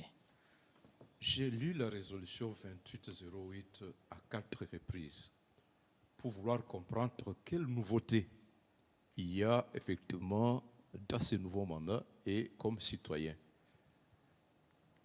Je suis désolé de constater qu'il n'y a pas renforcement. Lorsque vous lisez le paragraphe 36, c'est par là que commence la liste des tâches contenues dans le nouveau mandat de la MONUSCO. Eh bien, la brigade d'intervention de la MONUSCO était déjà là depuis 2013 et elle reste dans la même configuration. La MONUSCO maintient le même nombre d'effectifs que l'année passée, encore que la zone occupée est 10 fois plus vaste qu'en 2013 aujourd'hui. Mais la seule innovation, c'est que la MONUSCO est habilitée à intervenir dans les processus de paix, notamment participer dans le mécanisme conjoint de coordination de la sécurité entre la RDC et le Rwanda. Et c'est à ce niveau-là que, de mon point de vue, le gouvernement de la RDC doit développer l'intelligence pour que la MONUSCO, les États-Unis, le Qatar, nous aident à vider une fois pour toutes le prétexte des FDLR. Deuxième élément, il est habilité, il est donné à la MONUSCO de contribuer à la définition du mandat du mécanisme de surveillance de cessez-le-feu entre la FCM 23 et le gouvernement, convenu à Ottawa le 14, que la MONUSCO intervienne en appui politique, opérationnel et technique pour surveiller le cessez-le-feu, mais également que la MONUSCO appuie en logistique le mécanisme conjoint de vérification, le mécanisme de la CIRG. Malheureusement, depuis que le mandat a été renouvelé, on voit les combats qui sont intenses à Makobola, la menace, n'est-ce pas, autour de Baraka, et la MONUSCO ne dit rien. Et donc, parler de renforcement, je crois que, comme je l'ai dit, disons la vérité au peuple congolais. Ce mandat-là, contrairement au mandat de la MONUSCO de 2013 avec la résolution 2098, avec la brigade, ce n'est pas la configuration actuelle, encore que à plus du mandat, c'est un texte. Il faut un Martin Kobler, il faut un Baouma à la tête de l'armée, il faut un Mamadou, il faut un gouverneur de province. On ne dit souvent jamais la contribution du gouverneur Gillier de l'époque. Bref, le texte, il est faible, mais également la configuration des acteurs n'est pas rassurante de mon point de vue. Très bien. Alors que le défi, la zone, comme je le disais, en 2013, le CNTP n'occupait que Rutshuru, Nyiragongo et Goma. Mais nous avons obtenu, 4 jours après l'occupation de Goma, la CIRGL a ordonné que l'M23 se retire et il s'est retiré. Nous avons obtenu du Conseil de sécurité un mandat robuste et en appui au FARDC avec la mobilisation politique, nous avons mis en échec le M23. Mais le contexte aujourd'hui, il est différent, mais la responsabilité première est celle du gouvernement. Au gouvernement. Ça, c'est bien entendu. Nous allons parler, en tout cas très rapidement, de l'accord économique stratégique entre les États-Unis d'Amérique et la République démocratique du Congo. Pour aborder cette question et avoir un peu plus de détails, nous allons suivre, je crois, le gouverneur de la Banque centrale qui donne les idées sur les idées forces de cet accord. Ensuite, nous discuterons autour. A démarré, pas parce qu'il y a eu un problème entre le Rwanda et le Congo, mais cette crise, les causes profondes sont économiques. À la fin de la guerre froide, il y a eu une volonté d'avoir accès aux matières premières qui servent aujourd'hui à ce qu'on utilise les téléphones portables, les ordinateurs et tout cela. Et il lui fallut à l'époque que le Zaïre puisse privatiser ces entreprises minières qui étaient essentiellement étatiques. Et vous savez que nous avons une conférence nationale souveraine où les deux grandes forces, même si elles étaient opposées politiquement, je rappelle, donc l'Union sacrée, conduite par le docteur Étienne Tshisekedi, et la mouvance présidentielle, ont toutes les deux, ces grandes forces, refusé la privatisation, même s'ils étaient opposés politiquement. Et c'est ainsi qu'il y a eu, pour permettre l'accès à nos matières premières de la part de l'Occident, la création d'une troisième voie. Et cette troisième voie, malheureusement, n'a pas pu prendre politiquement au sein du pays. Et comme il y avait un impératif de pouvoir accéder à nos ressources, c'est comme ça qu'il y a eu un blanc-seing qui a été donné au Rwanda et à l'Ouganda pour nous envahir. C'est ça la raison fondamentale de la crise qui a déchiré notre pays pendant les 30 années passées. Et donc, il fallait aussi le résoudre par un volet économique. Pour résoudre ce problème-là, il fallait créer un cadre propice où, par rapport à cette économie passée, donc l'économie du numérique et l'accès à ces ressources, que les choses soient clarifiées de manière transparente, où on affirme la souveraineté de la République démocratique du Congo dans l'exploitation de ces ressources, et qu'on dise que s'il y a des matières de coopération entre les deux pays ou plusieurs pays de la région, que cela se fasse de manière transparente. D'où ce cadre d'intégration économique régionale, qui, au fait, repose essentiellement sur ce qui a été imaginé déjà dans le cadre de la CEPGL. Parce que ce cadre d'intégration régionale économique est basé sur l'énergie, infrastructure, agriculture, tourisme, mais on a rajouté maintenant un volet qui concerne les matières premières. Mais ça consacre aussi économiquement la fin d'un cycle. Parce que l'économie fonctionne en fonction des cycles.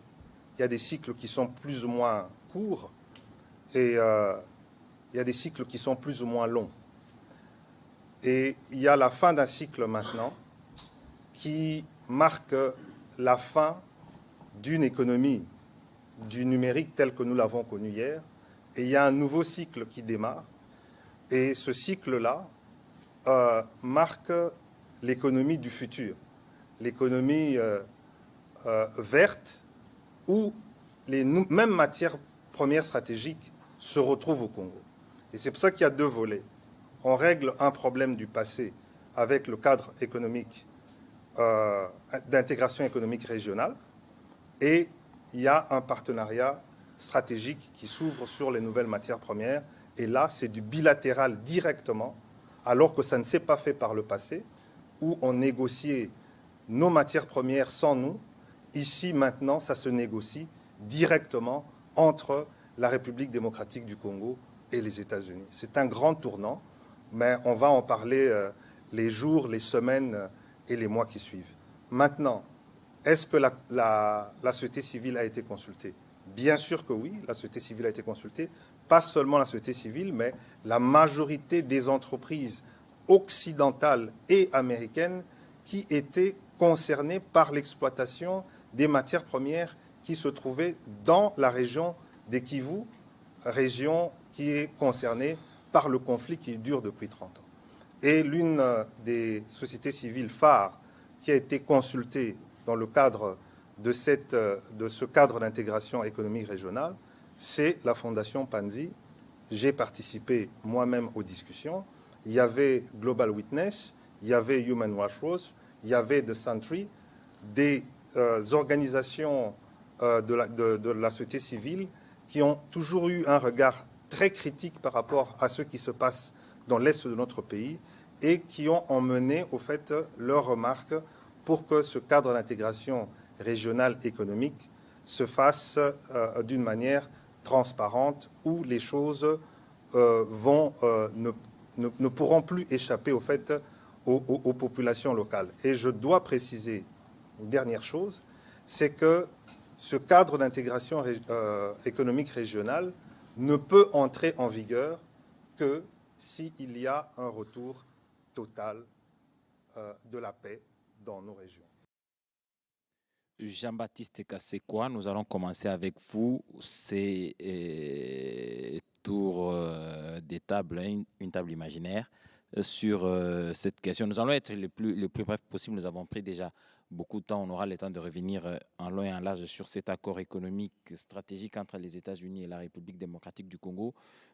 Sommairement, quelle impression vous avez après la signature de cet accord stratégique, cet accord économique stratégique entre la RDC et les États-Unis d'Amérique? Deux sentiments ou deux constats. Le premier, nous avons tout donné aux États-Unis. Lisez l'article 4 où il est fait mention de ce qu'ils appellent les réserves d'actifs stratégiques. La RDC va remettre la liste déjà d'ici les 4 janvier, dans les 30 jours. Et pour tous les gisements contenus dans cette réserve stratégique, il est dit que la RDC donne aux ressortissants américains le droit de première offre. Durant 9 mois, les ressortissants américains sont les seuls à soumissionner au marché de cette réserve stratégique. Et même les ressortissants congolais ne peuvent être admis à soumissionner que si au bout de 9 mois, il n'y a pas un Américain auquel on aura attribué le marché. Qu'est-ce que ça veut dire? 9 mois durant, il n'y a pas de compétition internationale. Ce sont les Américains seuls qui sont en mesure de trouver des arrangements entre eux. Bref, pour moi, cet accord-là, on a tout donné aux Américains. Deuxième sentiment, la contrepartie sécuritaire.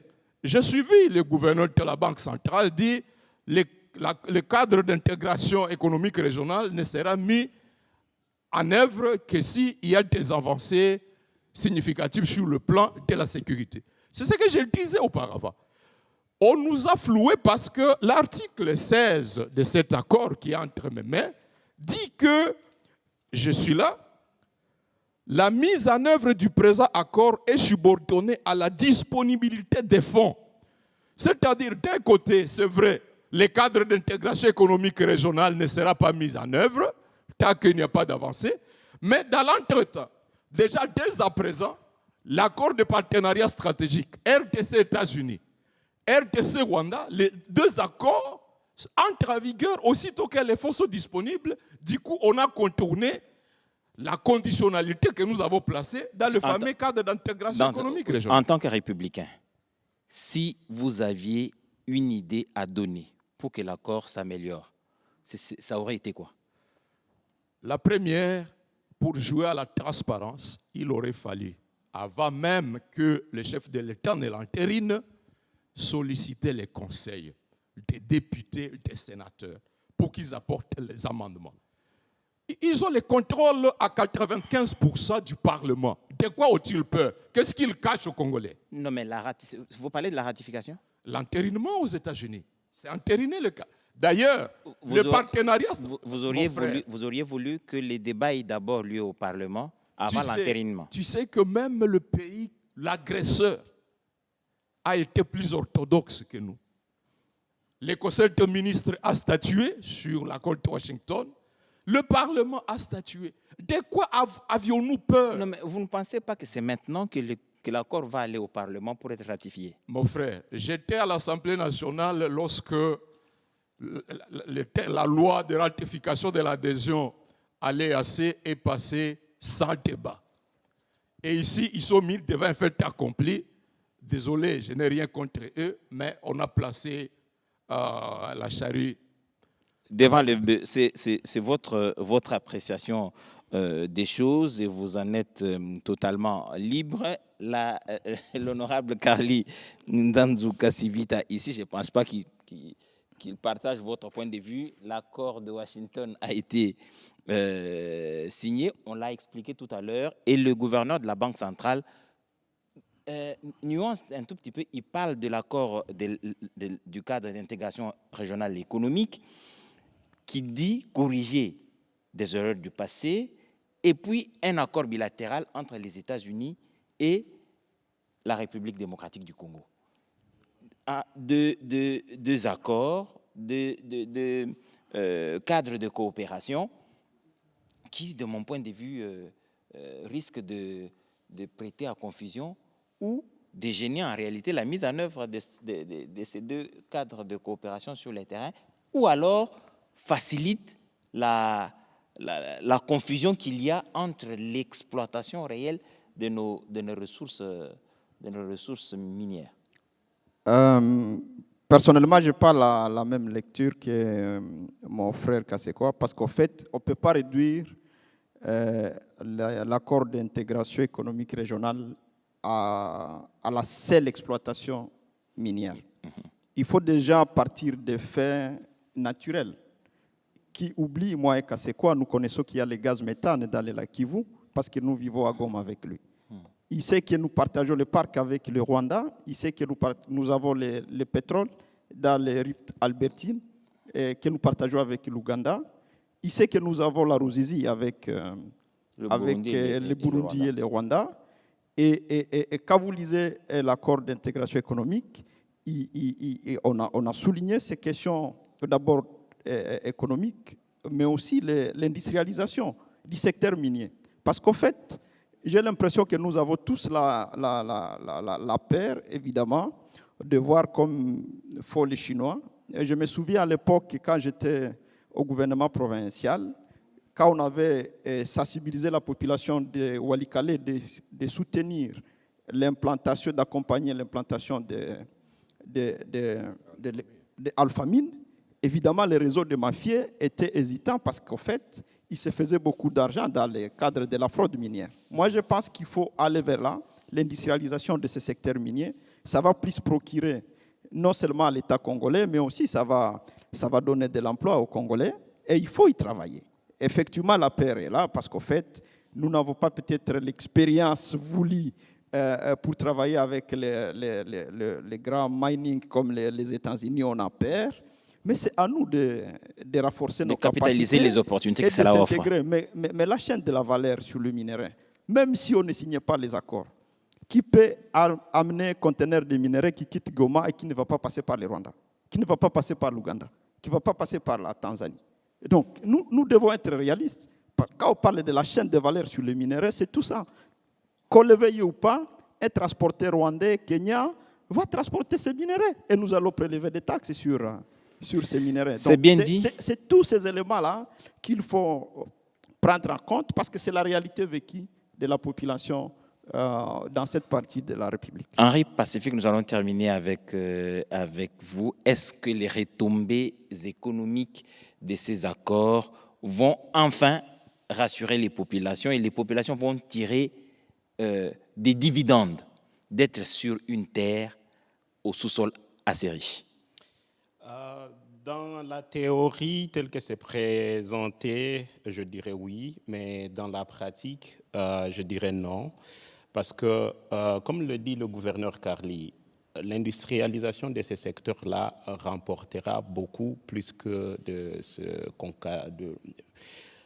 de rester éternellement dans l'artisanal qui bénéficie malencontreusement à un réseau de mafieux et le pays perd beaucoup. Mais dans l'entretemps, tel que se présentait, pour moi, mon analyse, c'est que c'est une guerre géostratégique entre les États-Unis et la Chine sur laquelle le Congo ne gagne rien et le Congo ne représente que le terrain de bataille, je m'explique. L'explication du gouverneur de la banque, je trouve assez réductionniste. Pourquoi? Parce que déjà, le minerai de conflit, c'est une façon très réductionniste de présenter le conflit congolais. Donc, on ne peut pas juste être campé. Et aussi, comme le disait le gouverneur Carly, il ne s'agit pas que de mines. Mais lorsque vous regardez la proportion, l'accord fait combien de fois allusion au développement du Grand Inga, par exemple?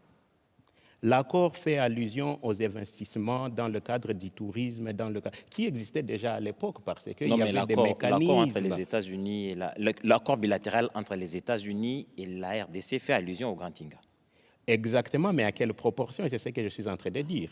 Parce que lorsque vous regardez, quand on parle du développement Grand Inga, on présente une intention, les incentives, encourager les investissements à venir. Mais lorsqu'on va sur le dossier mine, et tenez, il y a un cas récent avec la mine de Mutoshi, la mine de cuivre et cobalt de Mutoshi. Le Congo a naïvement cru que les Américains empêchaient les Chinois à accéder à cette mine parce que les investissements américains allaient suivre. On a tous vu comment est-ce qu'on était en effervescence ici. Mais non! Tout ce que veulent les Américains, c'est bloquer la chaîne d'approvisionnement des Chinois parce que, comme le disait le gouverneur de la banque, à l'aube de la guerre froide, c'était la course contre l'armement stratégique. Aujourd'hui, c'est la transition écologique. Et le Congo dispose de ses réserves. Et qu'est-ce que nous avons signé? Nous avons rassuré aux Américains que la Chine n'allait pas continuer à prospérer. Mais dans l'entretemps, combien de travailleurs congolais étaient dans la mine de Mutoshi qui aujourd'hui est aux arrêts, au fait? Parce qu'après, il va y avoir toute la régulation américaine sur le Congo ne présente pas un environnement sain d'investissement, blablabla, et tout cela.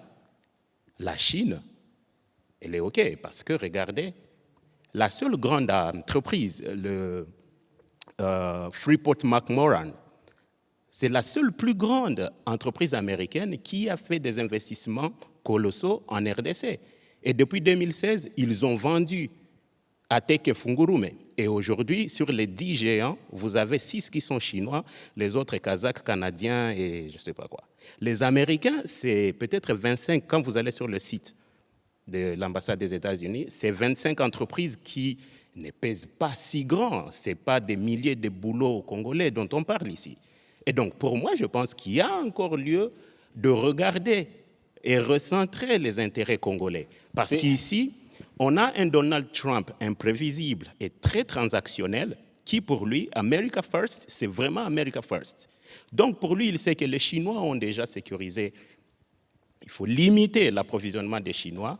Et quand on parle de l'extraction sur Lobito, ce n'est pas du développement, ce n'est pas un enrichissement de la chaîne de valeur. C'est du brut encore qui serait en train de sortir. Donc, autant que les Chinois le font, les Américains aussi le feront. Et ça nous ramène sur la question de quelle sera maintenant la volonté des Américains à continuer d'engager sur le volet paix. Parce qu'après, on n'aura pas le RIEF, parce que sur le RIEF, effectivement, il y a cette conditionnalité. Mais sur l'accord bilatéral stratégique, il n'y a pas de conditionnalité. Et donc, si demain les Américains ont les 100 peu investis, il ne faudrait pas être surpris. Voilà, donc Henri Pacifique, cette question de l'accord RDC-États-Unis suscite beaucoup d'intérêt, beaucoup de peur aussi, comme l'honorable Carly Nzanzu-Kasivita l'a dit, mais beaucoup de pessimisme aussi, comme Jean-Baptiste Kassekwa l'a démontré tout à l'heure. Nous aurons le temps de revenir en profondeur sur ces accords, peut-être avec les mêmes invités ou avec d'autres, mais question pour nous de donner aux téléspectateurs, mais surtout au peuple du Kivu, l'information la bonne sur ce qui se passe ou ce que contient ces accords. Nous allons boucler cette émission, mais avec ces propos du ministre de la Communication et Médias sur le poison rwandais. Congolais, soyons vigilants. Et je pense même qu'il faut aller jusqu'à dénoncer les comptes qui partagent les messages de nos agresseurs. Nous devons, nous, être en mesure de partager les messages positifs, les messages d'encouragement, parce que comme nous le disons, nous sommes dans une guerre, il y a évidemment de batailles que nous pouvons perdre, mais cette guerre, nous allons la gagner. Et la meilleure réponse que nous pouvons donner à ceux qui nous agressent, c'est la réponse de l'unité. Et donc, lorsqu'on veut être patriote dans ces contextes, nous ne devons pas laisser le moindre espace à ceux qui sont complices. Ça veut dire que ces compatriotes qui parfois volontairement partagent le poison rwandais. C'est ce qui fait la force de l'armée numérique rwandaise. Le jour où tous les Congolais, nous allons décider, quel que soit notre positionnement politique, de ne plus relayer les messages qui viennent de comptes que nous avons déjà du reste identifiés, qui ne propagent que le mensonge, je pense que ces jours-là, nous aurons réalisé que nous avons fait d'énormes progrès et c'est pourquoi le président Kagame a perdu complètement sa sérénité. Il ne me reste plus qu'à vous dire merci. En tout cas, merci à Jean-Baptiste Kassekwa, député honoraire, pour être venu et avoir répondu à notre invitation de Kivu Nabiso. C'est toujours intéressant d'avoir des points de vue des uns et des autres de la société civile, comme Henri Pacifique l'a fait tout à l'heure. Merci Henri d'être venu. Et merci à Carly Nzanzu-Kasivita, honorable député, élu du Nord Kivu. Merci d'être venu. Nous aurons le temps, justement, comme je vous le disais, de revenir sur ces questions. Il est tout à fait normal que les points de vue divergent, mais c'est là à l'avantage de donner à ceux qui ont la décision à prendre, de la prendre beaucoup plus éclairée et essayons de rencontrer les points de vue des uns et des autres. Kivu Nabiso, c'est terminé pour ce soir. Vous suivez Kivu Nabiso sur la radio-télévision nationale congolaise, mais vous pouvez aussi suivre Kivu Nabiso sur d'autres plateformes. Merci, mais en tout cas, l'engagement reste le même. Merci de nous avoir suivis et bonne suite des programmes sur la télévision nationale.